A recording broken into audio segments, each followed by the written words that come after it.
proud to introduce our first guest, Sunita Bottse. So Sunita is the Managing Director of SuperNap Thailand, where she has P&L responsibility for APAC's most advanced Tier 4 data center. She led all aspects of the design and startup from blueprint to go live, encompassing technical and commercial functions. She has also been recognized by Data Economy as one of the top data center and cloud influencers in APAC, the only person from Thailand to be so recognized. Welcome, Sunita. It's great to have you with us. Yes, thank you, Dean, for the introduction. It is my pleasure to be here. Excellent. I still remember the first time that you and I met. It was at Data Cloud Awards in Monaco last year. And I had a black tie on, you had a gown, right? And it was one of these big galas. It was really neat, but it was celebrating leaders in the industry. And we also had an amazing iMasons D&I fundraiser event that night. And thank you again for your generous donation to the scholarship fund. It's really making a difference. But my goodness, it's incredible to see how the world has changed since we were in Monaco last time. Very different. It was my pleasure to contribute to the iMasons scholarship. I'm personally very keen to support initiatives related to education, diversity and inclusion, and of course, sustainability. And yes, the world has changed quite a lot since the last time we met. No kidding. Well, tell you what, let's start our conversation with the current situation that's really affecting all of us. The pandemic is pretty dramatic, but how has COVID affected your operations in Thailand? Well, we at SuperNap Thailand are in a privileged position because we are in the data center business and our business activities are still ongoing, but in an adapted form. Due to the situation and the related government health protocols, we have postponed all our tours and visits to our data center since the beginning of March.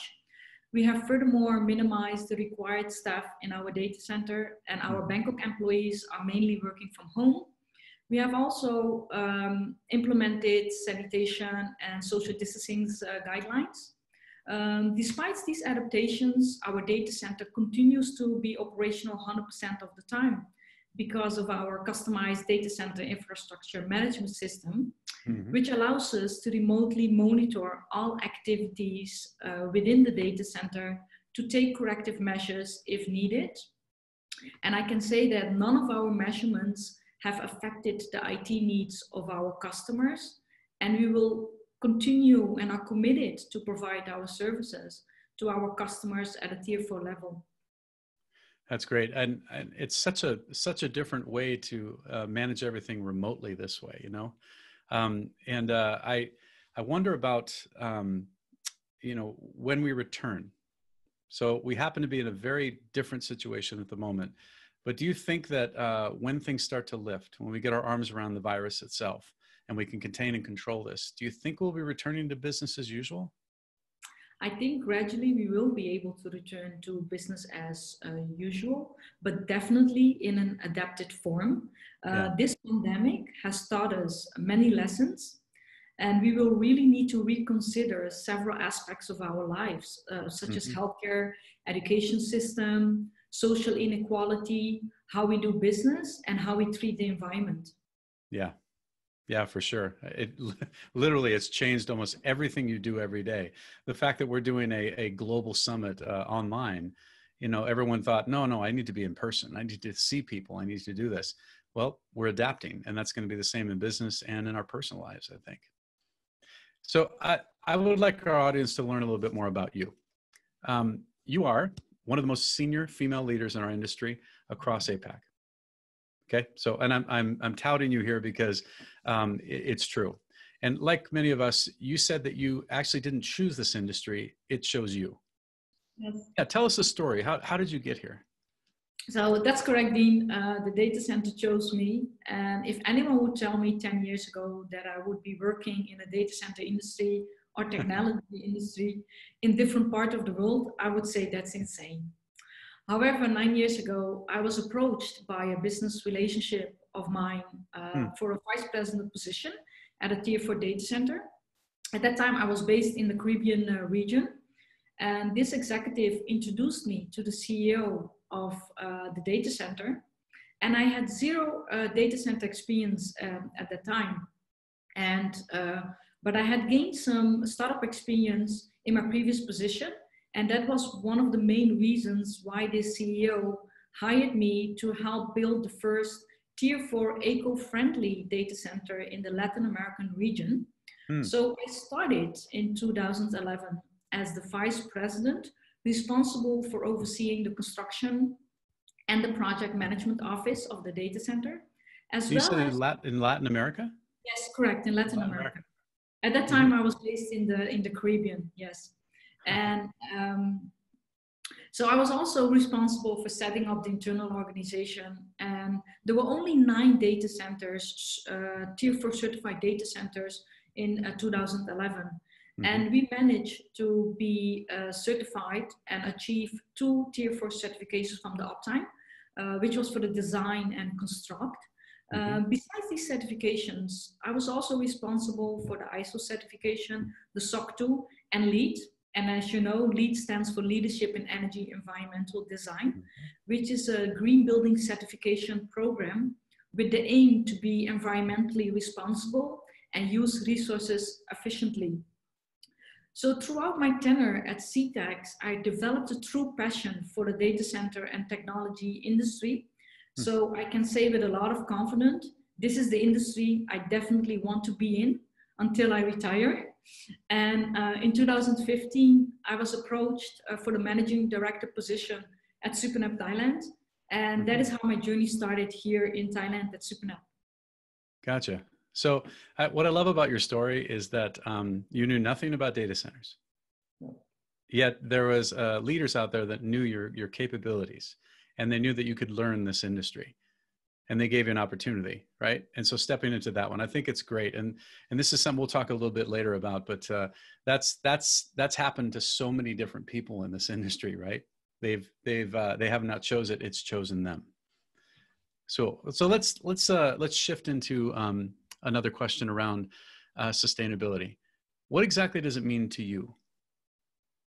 Well, when I think about sustainability, I think about the current generation that is maintaining, creating, and developing for the future generation. It is our duty and responsibility to take care of our health, the way of our life, our natural environment, especially with the help of innovation, to make sure that the current generations and future generation can continue to prosper. I also strongly believe that what we do now can only sustain by positive contributions. For example, if I look at SuperNap Thailand, which is a Tier 4 data center, we are focused on taking into account the carbon footprint of our data center. So our company standards fits with my personal standards, which is to consider the environment of our future generation.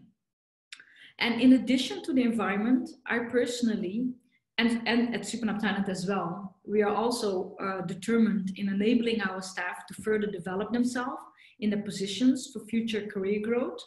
And I think people that know me, I'm also personally eager to stimulate upcoming professionals and current professionals to dive into the many opportunities in the STEM industry, and especially in the data center industry. So we see that the data center industry is evolving in a rapid speed, and we will need to keep innovating and applying innovative technologies to maintain a sustainable environment. I love it. So you're paying it forward. You're bringing additional talent back in that eventually become, the next managing director. So let's talk about that a little bit, your business side. So as the managing director of SuperNap Thailand, you're responsible for all aspects of the business, right?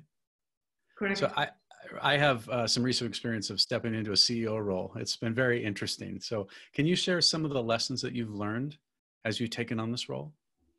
Yes. So one of the main things that I have learned is when you step into a role of a managing director, you are suddenly responsible for all aspects of the business instead of one specific role.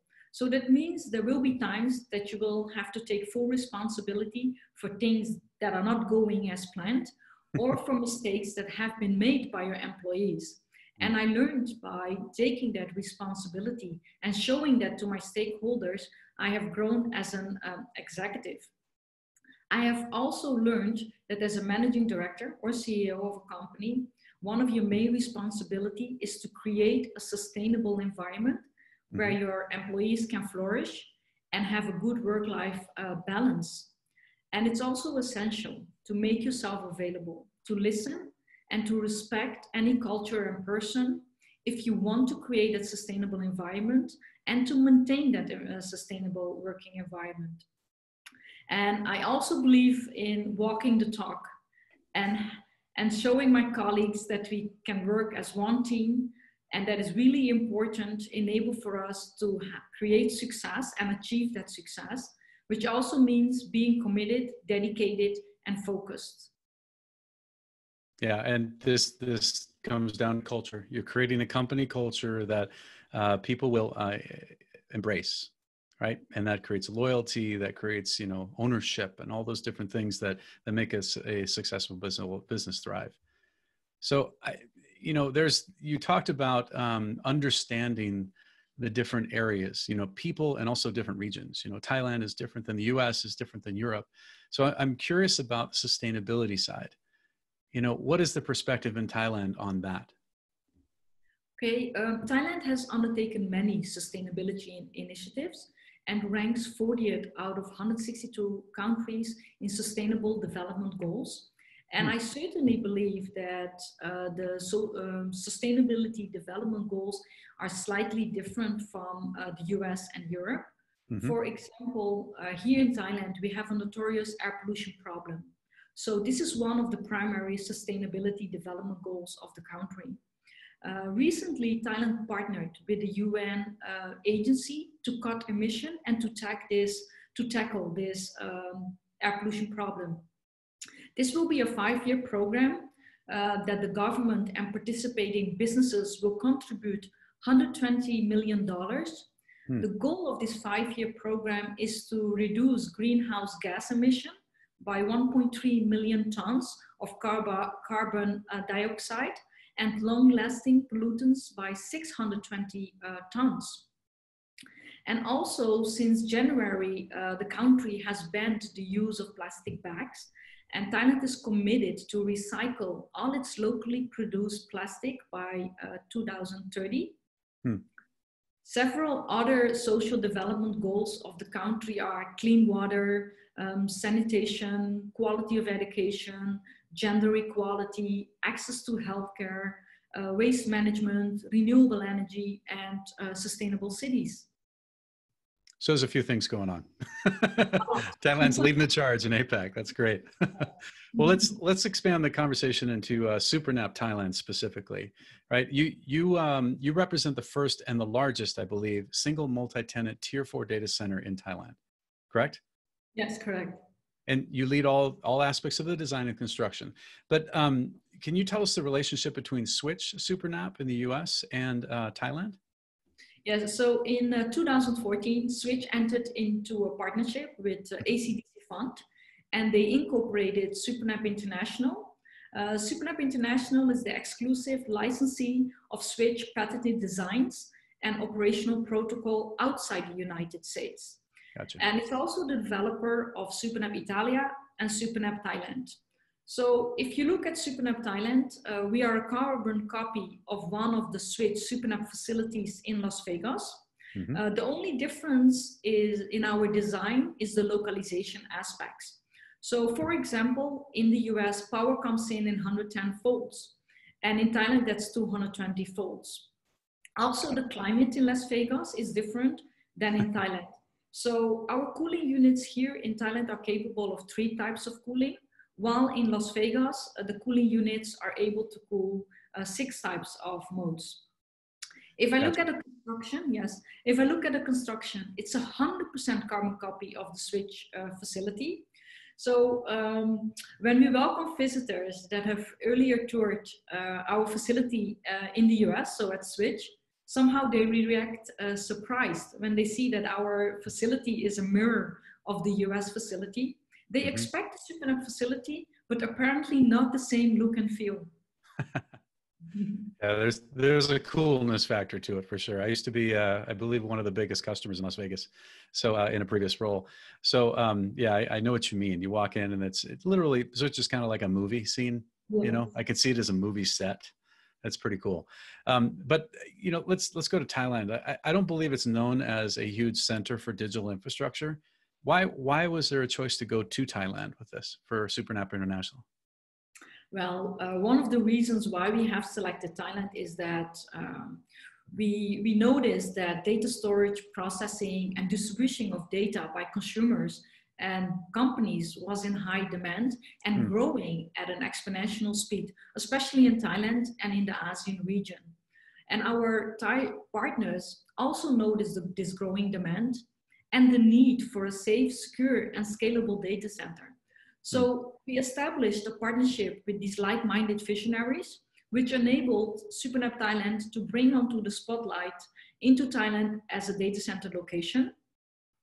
And our presence perfectly supports the government's Thailand 4.0 vision, which is designed to promote and stimulate innovation, creativity, research and development, high technologies, green technologies, as well as to enhance and transform the economy for the future. Gotcha. So, yes, so we noticed that our business model fits the country's vision, as we can easily accommodate and support the digital transformation of domestic and international companies by offering the scalability and the resiliency that these companies need while going through their transformation journey. And of course, we have encountered challenges along the way. Can you imagine? Yes, one of our main challenge was finding skilled staff with data center background. And we were able to cope with this challenge. And I'm proud to say that 98% of our employees are Thai. Oh, excellent. So all locally sourced as well. That's great. You know, our scholarship fund, the one that you guys were donating to before, we need to look at ways in which we can continue to expand in Thailand, right? To the universities and colleges and other certification programs there, because we want to help attract more talent in the region itself. Well, let's talk about your customers themselves. Do they value sustainability? I'm not sure if it's a requirement, you know, in the bid sales process or RFPs. You know, how do they respond to that? Well, what I have seen is that multinationals and large enterprise, they do value sustainability. So when they issue an RFP or a TOR or RFI, there are always questions listed related to POE level, waste management, environmentally responsibility. So I can say with confidence that we comply with the majority of the customers' requirements. However, when it comes to small, medium enterprises, so SMEs, they hardly demand requirements related to sustainability. So in conclusion, I can say that it really depends on the customer profile. Gotcha. Okay. So there's always efficiency and those types of things as well that they have. And I remember the site selection criteria, you know, when selecting a colo, regardless of where it is, like you said, from the multinationals. But it's interesting to see how that actually translates into RFPs. And I know that one of the biggest challenges out there, at least in APAC, is access to renewable energy. And I know that Switch in the US has been a leader in that area, right? 100% renewable energy for all clients, et cetera. It's just baked into everything that they do. So what is the renewable energy plan for Thailand, for you and for SuperNap Thailand? Okay, so before I share about SuperNap Thailand renewable energy plans, let me start sharing about Thailand's initiative towards renewable energy, because I think many people and many of us are not aware of these initiatives. So I have noticed that the Thai government is encouraging the greater use of renewable energy. Thailand supports investments in renewable energy by approving the purchase of renewable energy through new financing methods to strengthen the competitiveness of the private sector. This will help boost the investment in renewable energy. Thailand is also a state party of the International Renewable Agency, IRENA. This allows Thailand to partake in international activities, to exchange academic and technical knowledge, as well as to stimulate investment in renewable energy. And as for energy preservation, Thailand aims to decrease energy intensity by 30% by 2036 in comparison by 2010, by promoting energy savings product, campaigning on how to save energy, and regulating service providers to use energy efficiently. And then if I look at SuperNap Thailand's renewable energy initiatives, one of our primary goals for the future is to use renewable energy. And as you mentioned, Switch is leading in this arena. Switch data centers are powered by 100% renewable energy. And as we all know, data centers are power-hungry buildings. And the amount of power used in our industry continues to grow drastically. So to reduce the use in power, SuperNap Thailand intends to procure electricity from renewable energy suppliers. And we also aspire to have our own solar panel park to power our future data centers. Gotcha. Gotcha. So is the development of that renewable energy easier inside of Thailand, or are there still barriers to that? I think it's upcoming. So there are quite some companies now promoting the use of renewable energy and also investing so that you can purchase renewable energy from this company. I think the only thing is that we need to create more awareness in the country for companies to make more use of renewable energy and make that first step to start using it. Gotcha. This reminds me of, about 10 years ago where it was just not even on the radar, in the US and others of it, just, okay, that's a nice to have, but not required. And now it's just a de facto standard in every RFP when it comes across the US and I think in the majority of Europe. And I think that's all rolling in so that awareness is happening within APAC, right? Because some areas of APAC are amazing when it comes to renewable energy already. But just like the US, it's varies across the continent. So I'll tell you what, let's expand a little more into sustainability. Your goals and initiatives. Tell me a little bit more about what you're going after. Okay, so of course we have multiple sustainability goals and have undertaken multiple initiatives. I will keep it short, so only focus on 3 sustainability goals. The first one is energy management, of course. Energy management is achieved by maintaining a low PUE and continue to run our data center in an efficient way. So we are able to achieve a low PUE because of Switch patented TSCIF, which stands for Thermal Separate Compartmentalizing Facility. So it is a 100% heat containment platform that completely separates the cold and hot aisle within the data center, ensuring that hot equipment exhaust will never be blended into the cold aisles of the data center. And this TSCIF works in tandem with our cooling units that has their own environmental station and software built in. So it can decide which one of the cooling types based on the ambient condition is the most efficient way to cool and humidify the air into our data hall. Furthermore, our data center is also equipped with motion sensors and LED lights. Gotcha. And then the second one is waste management. So at SuperNap, we have a waste management policy in place to affirm our company's commitment to efficient waste management, to reduce and recycle waste produced, and to ensure compliance with legal requirements. So in our data center, we have installed highly efficiency toilet that saves substantial amount of water. In Thailand, there are still companies using a lot of paper. So we have digitalized many of our operational procedures, whereby we require our customers to complete all forms and requests via our customer tenant portal by using e-signature. And the country, we're also using a lot of bottles of plastic water bottles. But in the data center, we use filtered water to minimize the use of the plastic bottles. And we also separate our materials in different bins for recycling purposes. And then the last one is really important for us, sustainable community.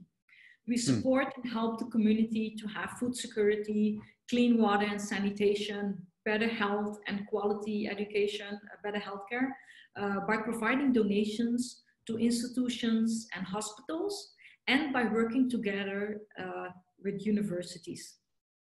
Gotcha. And of course, the other one is renewable energy, but I already touched base on that one. Mm-hmm. And so these are best practices that you're applying across all of it. And I love the fact that you're also reaching out to the local community, because the more that thrives, the more that the data center itself can thrive as well. You can't have one displace the other.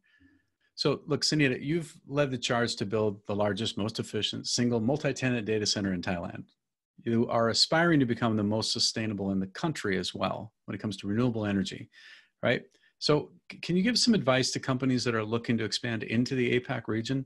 You know, what are the things that they should consider? Okay, I can definitely recommend companies to look in the APAC region if they want to expand. Mm-hmm. This region has many benefits to offer. When it comes to doing business, 2/3 of the world population lives in APAC, which is itself is a huge market to do business in. Yeah. So companies can expect a very good infrastructure, great office, company facilities, motivated and committed workforce, large customer base, of course, high quality products, and innovative possibilities that are stimulated by government schemes. So in Thailand, there are government bodies such as the Board of Investment who are welcoming and stimulating companies to innovate and to contribute to the further development of the economy of the country by providing incentives. So I can recommend companies to contact local agencies to explore which industries are being stimulated by the government, especially when it comes to producing in an innovative way to create a sustainable environment for all parties involved. And last but not least, do your homework and talk to businesses that have already established a footprint in the market that you wanted to expand to. Yeah, it's not the same as where you live. You can't take US and European things and make it work across APAC. You have to adapt to the environment itself. So great advice on that. So I'm going to shift to a couple of different questions. On Earth Day, we announced the iMasons Unified Sustainability Strategy. Every click improves the future, because we believe that digital infrastructure contributes to the global economy and society without harming the planet. I'd like to get your perspective on that vision. What does that mean to you? For me, it means leaving a healthy planet behind for the next generations and the future generations. And as I shared today, we have already undertaken some sustainability initiatives, but we would also like to contribute to the strategic initiatives of iMasons, which is to unify the industry on sustainability, the vision and the actions, make renewable energy available for everyone, define sustainable data center framework. So I think now that this vision has been launched on Earth Day, that we have together collectively a lot of work to do, but with the right mindset and the positive energy, we will be able as an industry to contribute to this great initiative. Yeah, and I think that the key word here is unified, right? The only way this works is when everybody works towards a common goal. And so every click improves the future is a very packed statement. Every word in there is important. So do you have a message you would like to give out to the industry? Yes, definitely. In my opinion, the iMasons Sustainability Strategy is a great initiative, as well as a huge step in creating awareness and contributing to the global sustainability development. We as an industry, and many of us are already working together, but in my view, I think it can be more intensified. When it comes to sustainability, we should not view ourselves as competitors, but more as partners. I strongly believe that together we can achieve more. So the main thing is together, is what I'm hearing. Yes. Gotcha. Okay. Awesome. So it sounds like we could start with a local iMasons chapter in Thailand. I think that would help bring people together. So by the way, thank you very much. Great insights on Thailand, Sunita. We're gonna shift this into Q&A. And so we're going to get this from our audience. So the folks that are on, if you've got questions that you'd like to share, feel free to go into the chat window and start to put that back in, and Sunita and I will go through those. And so I'm going to ask you one other question while people are thinking about what questions to ask. We still have less than 10% women in our industry when it comes to digital infrastructure. And so seeing right, somebody in a senior leader position that didn't choose this, but actually got the opportunity to come in, I'm really curious about, you know, one piece of advice that you would give to other female leaders that are trying to achieve the same thing. What would you give them? Okay, I think if you really want to succeed in this industry, you will have to learn about the industry, because not because we are in a leadership position means that we got this position because of our background, of our diversity, our color, but I think because of our knowledge. So if you want to achieve as a female leader, you will have to invest, you will have to learn, you will have to keep up with all the different technologies that's coming up, because as I mentioned, our business is changing. Mm-hmm. So if we want to be on the same level as the male in our industry, we will have to work a little bit harder to make ourselves familiar with all the technical aspects of our business. So if I look at myself, as I already mentioned, I had zero experience in data center. Mm-hmm. So I did not start in a position as an executive right away, but I learned a lot. I followed a lot of training courses. I got certified for the data center industry. So I think with true passion and dedication, and if you really want that and to succeed in this industry, you just follow what you want to do and be committed and learn and always grow and continue to learn. Excellent. Because our business always changes. So even in my position, I learn on a daily basis. Yeah, I think that's the point. All of us do. And you know what? It takes a community.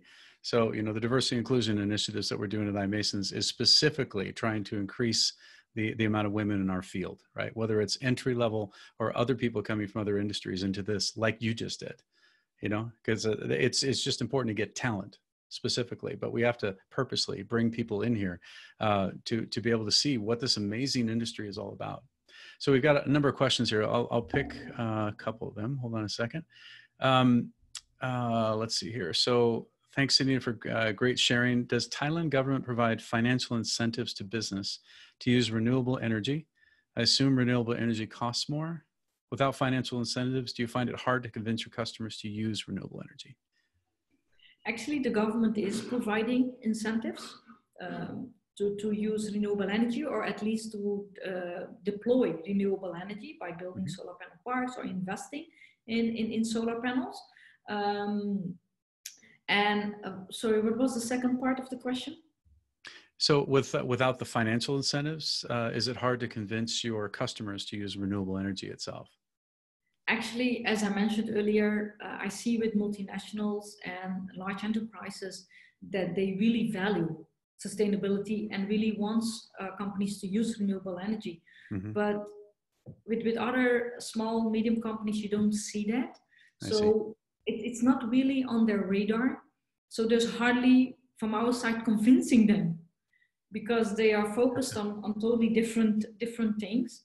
So it's quite difficult when I look at the small and medium enterprises. With the large multinationals, it's easy. You don't even have to do any convincing. It's already on their requirement list. Yep. So I will give one thing of advice that has worked really well in other areas is just bake it into your plan. And if you figure out how to do that, it's just a bonus they get. Then that's where I think you can really get to sustainability a lot faster, because it's just part of doing business then. It's all included, you know, that type of thing. But I think working with the local government would also be really important too, to help them understand why it's important to provide those incentives to make it easier to do it. So Sunita, unfortunately, it looks like we're out of time. I've got a few other questions here, but we can follow up on those offline as well.